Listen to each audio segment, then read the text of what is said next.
గడిచిన తరగతిలో వచన కవితకు సంబంధించినటువంటి అంశాలు తెలియచేస్తూ దాని కింద ఉండేటటువంటి 5 ప్రశ్నలకి సమాధానాలు తెలియచేయడం జరిగింది. మన ఈ స్థూల అవగాహనలో చివరి అంశం ఏంటిది అంటే లఘు కవితా ప్రక్రియలు. ఏ ప్రక్రియ? లఘు కవితా ప్రక్రియలు. అంటే ఇక్కడ కవితా ప్రక్రియలు అంటే మనం ఏం చెప్పాం? కథానిక అన్నాం, నవల అన్నాం, నాటకం అన్నాం, వచన కవిత అన్నాం. మరి ఇవే కాకుండా లఘు కవితా ప్రక్రియలు అని, లఘు అంటే ఇక్కడ ఏంది? చిన్నవి, చిన్నగా ఉండేటటువంటి కొన్ని ప్రక్రియలను ఇక్కడ మనకి పరిచయం చేయడమే దీని యొక్క ప్రధానమైనటువంటి ఉద్దేశం అండి. చూడండి, వచన కవిత్వ వికాసంలో భాగంగా వచన కవిత విభిన్న లఘు రూపాలుగా వైవిధ్యాన్ని సంతరించుకుంది. ఈ క్రమంలో కవిత్వ చరిత్రలో ప్రాచుర్యం పేరు పొందినటువంటి మినీ కవిత. చూడండి, ఏంటి ఏటట? ఒకటి మినీ కవిత, రెండవది మినీ కవిత, రెండవది హైకు, తర్వాత వచ్చేసి మూడవది నానీలు. మరి ఈ నానీల ప్రక్రియల్ని, అంటే ఈ 3 ప్రక్రియలకి మినీ కవిత, హైకు, నానీలు అనేటటువంటి ఈ 3 ప్రక్రియల గురించి స్థూలంగా తెలుసుకుందాం. 1970వ దశకం నుండి మినీ కవిత వెలుగులోకి వచ్చింది. మినీ కవిత ఎక్కడి నుంచి? 1970 నుండి వచ్చినటువంటి కవిత ఏంది అంటే మినీ కవిత అనేటటువంటిది వెలుగులోకి రావడం జరిగింది. మరి 10 పంక్తులు మిచ్చకుండా సంక్షిప్తంగా సూటిగా కొసమెరుపుతో చెప్పగలడం మినీ కవిత యొక్క ప్రధాన లక్షణం. ఈ మినీ కవిత యొక్క ప్రధాన లక్షణం ఏంటంటే దీని యొక్క ప్రధానమైనటువంటి లక్షణం విన్నారు కదా? ఏంటంటే దీని యొక్క ప్రధానమైనటువంటి లక్షణం ఏ విధమైనటువంటిది? 10 పంక్తులు మించకుండా సంక్షిప్తంగా సూటిగా కొసమెరుపుతో చెప్పగలగడం. ఎన్ని పంక్తులు మించకుండా? 10 పంక్తులు అనేటటువంటివి మించకుండా ఏ విధమైనటువంటి విధంగా తెలియచేయడము? సంక్షిప్తంగా సూటిగా కొసమెరుపుగా చెప్పడమే దీని యొక్క ప్రధానమైన లక్షణము. అంటే మినీ కవిత యొక్క ప్రధానమైనటువంటి లక్షణం.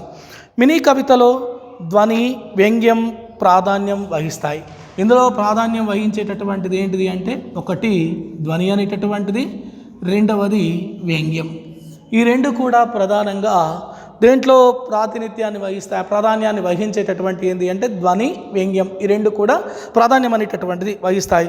మినీ కవితలపై 1977లో నండూరి రామ్మోహన్ రావు మొదలుపెట్టిన చర్చ మినీ కవిత్వోద్యమంగా మారింది. అంటే మొట్టమొదటిగా దీని మీద చర్చ పెట్టినటువంటి వ్యక్తి ఎవరు అంటే నండూరి రామ్మోహన్ రావు గారు. అలిశెట్టి ప్రభాకర్ సిటీ లైఫ్ శీర్షికతో ఆంధ్రజ్యోతి దినపత్రికలో రాసిన మినీ కవితలు అందరినీ విశేషంగా ఆకట్టుకున్నాయి. అలిశెట్టి ప్రభాకర్ ఎందుకట? అలిశెట్టి ప్రభాకర్ దీనికి సంబంధించిందండి. ఎవరు? అలిశెట్టి ప్రభాకర్. ఏ విధమైనటువంటి పేరుతో? City life. చూడండి, ఏ విధమైనటువంటి లైఫ్ అట? సిటీ లైఫ్ అనేటటువంటి శీర్షికతో ఏ పత్రికలో? ఆంధ్రజ్యోతి దినపత్రికలో రాసిన మినీ కవితలు అందరినీ విశేషంగా ఆకట్టుకోవడం అనేటటువంటి జరిగింది. మినీ కవిత ఆయుష్ మెరుపంతా, కానీ అది ప్రసురిస్తుంది కాలమంతా అని డాక్టర్ సి నారాయణ రెడ్డి గారు మినీ కవిత ప్రక్రియను నిర్వచనాత్మకంగా ప్రశంసించాడు. ఓరు డాక్టర్ సి నారాయణ రెడ్డి గారు మినీ కవితను ఏ విధంగా ప్రశంసించారట? మినీ కవిత యొక్క ఆయుష్ మెరుపంతా, కానీ అది ప్రసురిస్తుంది కాలమంతా. దాని వెలుగులు అనేటటువంటివి ఎప్పుడు చూసినా వెలుగొందుతూనే ఉంటాయి అని ఎవరన్నారు అంటే సినారే గారి యొక్క అభిప్రాయం. జపాన్ కవి బషో సృష్టించిన కవితా ప్రక్రియ హైకు. ఎవరట? జపాన్ కవి. దీన్ని సృష్టించింది ఎవరు? జపాన్ కవి అయినటువంటి ఎవరండి? బషో. బషో అనేటటువంటి వ్యక్తి దేన్ని సృష్టించాడు? ఇక్కడ హైకు అనేటటువంటి దాన్ని సృష్టించడం అనేటటువంటిది జరిగింది. మన ఇక్కడ హైకులో ఎన్ని పాదాలు ఉంటాయి? హైకులో అంటే 3 పాదములు ఉంటాయండి. ఎన్ని పాదములు ఉంటాయి? 3 పాదములు దేంట్లో ఉంటాయి? ఈ హైకు అనేటటువంటి దాంట్లో ఉండేటటువంటి పాదాల సంఖ్య ఎంత అంటే 3. మరి మొత్తం 17 అక్షరాలతో హైకు రూపొందుతుంది. ఎన్ని అక్షరాలు ఉంటాయి ఇందులో? 17 అక్షరాలు. ఎన్ని అక్షరాలతో రూపొందుతుంది అంటే 3 పాదములు ఉంటాయి. 17 అక్షరాలతో రూపొందేటటువంటి ప్రక్రియ ఏది అంటే హైకు అనేటటువంటి ప్రక్రియ రూపొందుతుంది.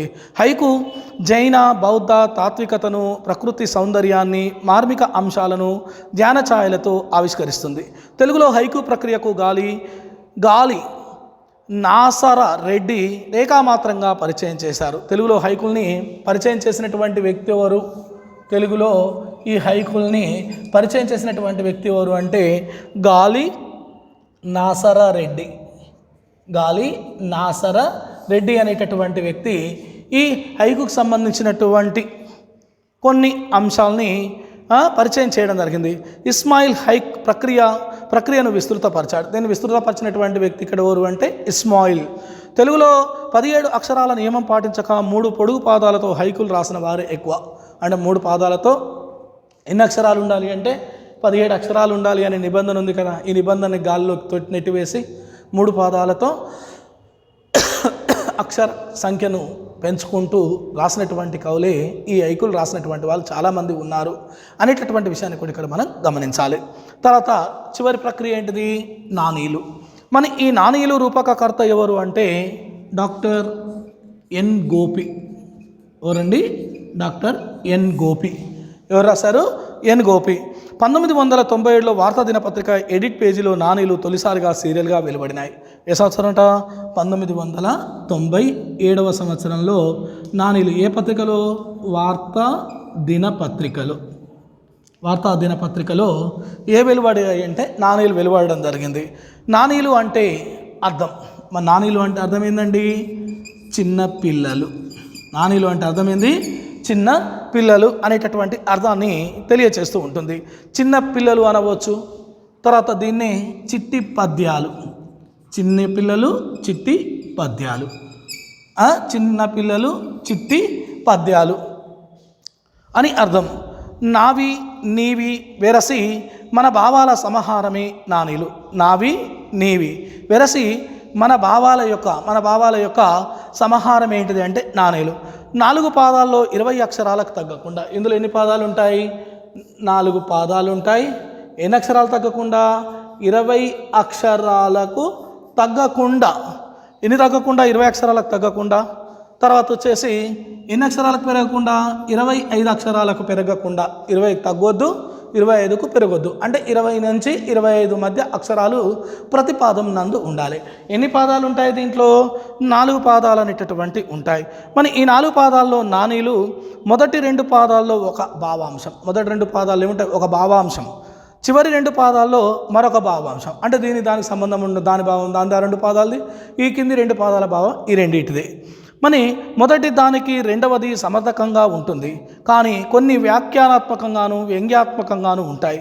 ఇప్పటి వరకు నాణీలను ప్రముఖ వర్ధమాన కవులు రాయడం విశేషం. ప్రముఖ వర్ధమాన కవులు మాత్రమే రాయడం ఇక్కడ మనం చెప్పుకోదగినటువంటి విశేషం, గొప్పతనం. మరి ఈ 23 సంవత్సరాల్లో నాణీలు 350 సంపుటాలు రాగా, మరి 23 సంవత్సరాలు ఎన్ని వచ్చాయట? నాణీలు 350 సంపుటాలు రాగా వందలాది కవులు నాణీలు రాయడం నాణీ ప్రక్రియకున్న శక్తికి ఆదర్శనకు నిదర్శనం. వందలాది మంది కవులు నాణీలు రాయడం మరి ఈ నాణీలు అనేటటువంటి ప్రక్రియకు ఉన్నటువంటి శక్తికి ఆదర్శానికి నిదర్శనంగా తెలియచేయవచ్చు. మరి భారతీయ సాహిత్య చరిత్రలో లఘు ప్రక్రియను అనుసరిస్తూ ఇన్ని గ్రంథాలు వెలువడడం అద్భుతమైనటువంటి విషయం. భారతదేశ సాహిత్య చరిత్రలో లఘు ప్రక్రియలు అంటే ఇక్కడ ఏంది? మినీ కవిత, హైకు, నాణీలు అనేటటువంటివి అంశాలలో ఇన్ని గ్రంథాలు వెలువడడం ఒక అద్భుతమైనటువంటి విషయంగా మనం గమనించవచ్చు. ఇది దేనికి సంబంధించిన అంశము అంటే లఘు కవిత ప్రక్రియలకు సంబంధించినటువంటి మినీ కవిత, హైకు, నాణీలకు సంబంధించినటువంటి అంశాలుగా ఈ 3 అంశాలని తెలియచేయవచ్చు. సిటీ లైఫ్ పేరుతో మినీ కవితల్ని రాసినటువంటి కవి ఎవరు? అలిశెట్టి ప్రభాకర్. సిటీ లైఫ్ పేరుతో రాసింది ఎవరండి? అలిశెట్టి ప్రభాకర్. మినీ కవితను నిర్వచనాత్మకంగా ప్రశంసించిన కవి ఎవరు? మినీ కవితను నిర్వచనాత్మకంగా ప్రశంసించినటువంటి కవి ఎవరు? మినీ కవితగా ప్రశంసించినటువంటి కవి ఎవరండి? రెండో ప్రశ్నకు సమాధానం ఏంటిది అంటే డాక్టర్ సి నారాయణ రెడ్డి గారు. డాక్టర్ సి నారే గారు. ప్రశంసించారా, ప్రశంసించలేదా? మినీ కవిత ఆయుష్ మెరుపంతా కానీ అది ప్రసరిస్తుంది కాలమంతా అని doctor C Narayana Reddy mini కవితా ప్రక్రియను నిర్వచనాత్మకంగా ప్రశంసించాడు అని చెప్పుకున్నాం కదా. రెండవ ప్రశ్న, హైకూలోని పాదాలు అక్షరాల నియమాలను తెలపండి. హైకూలో ఎన్ని పాదాలు ఉంటాయి? 3 పాదాలు ఉంటాయి. ఎన్ని పాదాలు ఉంటాయండి? 3 పాదములు ఉంటాయి. 17 అక్షరాలు అనేటటువంటివి ఉంటాయి. చెప్పాడు కదా, హైకులో ఉండేటటువంటి పాదాల సంఖ్య 3, అక్షరాలు 17. నానీల్లోని పాదాలు అక్షరాల నియమాన్ని తెలపండి. 4 పాదాలు ఉంటాయి, 20 అక్షరాలకు తగ్గకుండా 25 అక్షరాలకు పెరగకుండా ఉండాలి. ఇక్కడ రాసుకున్నాం కదా, 4 పాదాలు 20 అక్షరాలకు తగ్గకుండా 25 అక్షరాలకు పెరగకుండా ఉండాలి. నానీలు తొలిసారిగా ఎప్పుడు ఎక్కడ ప్రచురితమయ్యాయి? నానీలు అనేటటువంటి సాహిత్య ప్రక్రియకి ఆద్యుడు ఎవరు అంటే ఎన్ గోపి అని చెప్పుకున్నామండి. మన ఎన్ గోపి 1900 ఎప్పుడు అన్నాడు కాబట్టి 1997. ఎక్కడ ప్రచురితమయ్యాయి అంటే వార్తా దినపత్రిక ఎడిట్ పేజీలో ఏవి ప్రచురితమయ్యాయి అంటే నానీలు ప్రచురితమనేటటువంటిది కావడం జరిగింది. 1997 వార్తా దినపత్రిక ఎడిట్ పేజీలో మొట్టమొదటిగా నానీలు అనేటటువంటివి ప్రచురితమనేటటువంటిది కావడం జరిగింది. ఇవి మన 5 ప్రశ్నలు. 5 ప్రశ్నలకు సమాధానం మరొకసారి చూడండి. సిటీ లైఫ్ పేరుతో మినీ కవితల్ని రాసింది ఎవరు? అలిశెట్టి ప్రభాకర్. మినీ కవితను నిర్వచనాత్మకంగా ప్రశంసించిన కవి ఎవరు? Doctor C Narayana Reddy. హైకూలోని పాదాలు అక్షరాల నియమాల్ని తెలపండి. 3 పాదాలు, 17 అక్షరాలు. నానీల్లోని పాదాలు అక్షరాల నియమాల్ని తెలపండి. 4 పాదాలు ఉంటాయి, 20 అక్షరాలకు తగ్గకుండా 25 అక్షరాలకు పెరగకుండా ఉండాలి.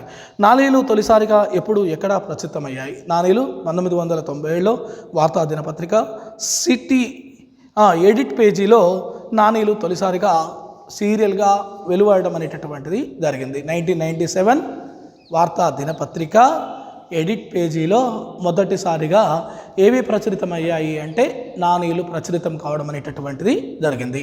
ఈ అంశాలన్నీ కూడా జాగ్రత్తగా విని ప్రతి ప్రశ్నకు సమాధానం 2-3 సార్లు చెప్పడం జరిగింది. కాబట్టి ప్రశ్న సమాధానం కొంచెం జాగ్రత్తగా నోట్ డౌన్ చేసుకొని మనమందరం ముందుకు వెళ్ళాలని కోరుకుంటూ ఉన్నాను.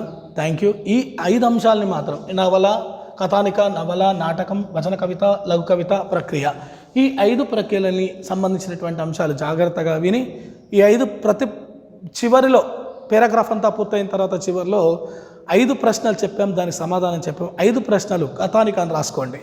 5 ప్రశ్నలు రాసుకొని సమాధానం రాసుకోండి. అలా 5టికి రాసుకోండి. 5 × 5 మనకి ఇక్కడ ఎన్ని ప్రశ్నలు వచ్చాయి? 5 × 5 విషయాలు ఉన్నాయి, 25 ప్రశ్నలు వచ్చాయి. 25 ప్రశ్నలకు సమాధానాలు మనం గుర్తుంచుకోగలిగితే 5 మార్కులు మన అకౌంట్కి వచ్చినట్టేనండి. చాలా సులభమైనటువంటి విధానం. మనం దీంతో మనకి 10 మార్కుల సిలబస్ అయిపోయింది. 5 మార్కులు అనువాదాలు చెప్పుకున్నాం, 5 మార్కులు దేనికి? ఈ స్థూల అవగాహనకు సంబంధించినటువంటి అంశాలు తెలియచేయడం జరిగింది. వ్యాకరణ అంశాల్లో 6 అంశాల్లో 2 అంశాలు పూర్తి అయ్యాయి. Thank you.